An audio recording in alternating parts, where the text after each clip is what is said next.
La nature est pleine de rythmes. L'humanité est pleine de rituels.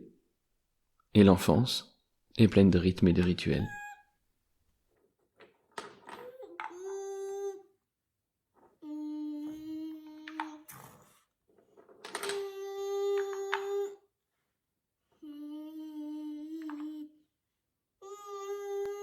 J'ai entrepris d'écrire un livre au sujet des rythmes et rituels de nos enfants, parce que c'est un sujet auquel aucun livre n'avait été consacré jusqu'à présent. Jamais auparavant, cet aspect de l'enfance, cet aspect de l'humain, n'avait été mis en lumière. Lorsque nous offrons une liberté véritable à nos enfants, alors, contrairement à ce que l'on croit, ce n'est pas le chaos qui s'installe.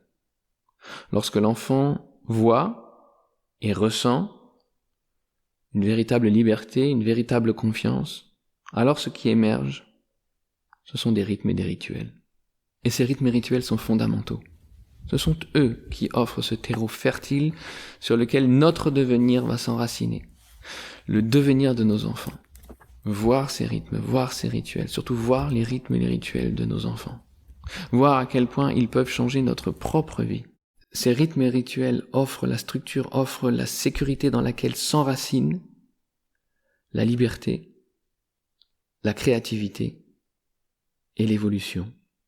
On peut tellement se faciliter la vie en observant ces rythmes et ces rituels. Et ce livre est une invitation à faire cela. À voir ces rythmes, à voir ces rituels. Et surtout à voir les rythmes et rituels de nos enfants. À laisser se produire ce qui nous fait du bien. En fait, ce livre est une invitation à une parentalité plus sereine, plus détendue.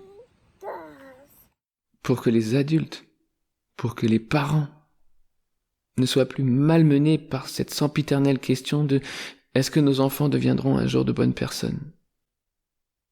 Parce que dans ces rythmes et dans ces rituels se trouve une réponse.